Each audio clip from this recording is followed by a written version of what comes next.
Assalamualaikum warahmatullahi wabarakatuh. Perkenalkan, nama saya Muhammad Alias Samaun dari kelas 1D jurusan Penjas, mata kuliah Bahasa Indonesia. Cover buku yang saya baca yang berjudul Laskar Pelangi, penulis Andre Hirata, penerbit Bentang Pustaka. Jumlah halaman tahun terbit 2005, jumlah halaman 529 halaman. Sinopsis: 11 anak Melayu Belitung yang disebut Laskar Pelangi ini tak menyerah, walau keadaan tak bersimpati pada mereka. Sebut saja Lintang, seorang kuli kopra cilik yang jenius dan dengan senang hati bersepeda 80 km pulang pergi untuk memuaskan dahaganya akan ilmu bahang terkadang hanya untuk menyanyikan lagu padamu negeri di akhir jam sekolah. Atau Mahar, seorang pesuruh tukang perut kelapa sekaligus seniman dadakan yang imajinatif, tak logis, kreatif, dan sering diremehkan sahabatnya, namun berhasil mengangkat derajat sekolah kampung mereka dalam Karnaval 17 Agustus. Selami ironisnya kehidupan mereka, kejujuran pemikiran mereka, indahnya petualangan mereka, dan temukan diri Anda tertawa, menangis, dan tersentuh saat membaca setiap lembarnya.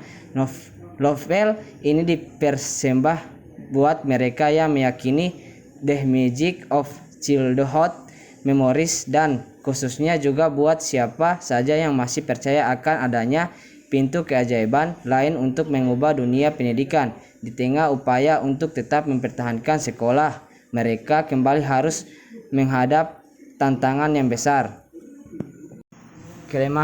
Kelemahannya yaitu penggunaan nama-nama ilmiah dalam cerita-ceritanya. Hal ini membuat pembaca kurang nyaman dalam membaca, apalagi glosarium diletakkan di bagian belakang novel.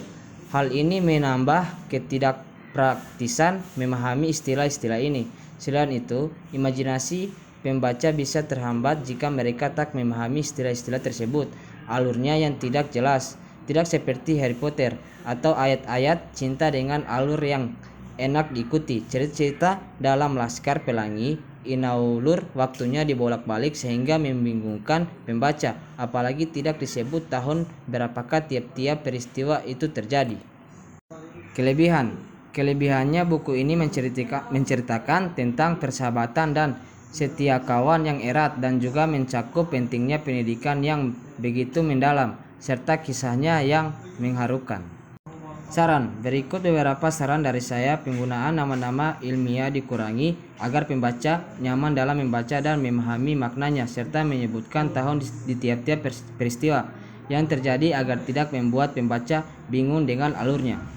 Kesimpulan: dari novel yang dibuat oleh Andre Hirata ini, saya dapat mengambil beberapa pelajaran hidup yang penting. Salah satunya, kita harus benar-benar menghargai hidup, menghargai semua pemberian Tuhan, tidak pantang menyerah bila menginginkan sesuatu, dan tidak ada yang tidak mungkin asalkan kita mau dan berusaha. Dan satu lagi, pintar tidak menjamin kita untuk selalu sukses. Seperti cerita para tokoh Lintang, dia anak yang pintar, namun di akhir cerita dia menjadi seorang supir truk. Di sini saya dapat mengambil kesimpulan bahwa semua kehidupan manusia sudah ada yang mengatur, yaitu Tuhan. Semua yang kita kerjakan tidak lepas dari campur tangan Tuhan.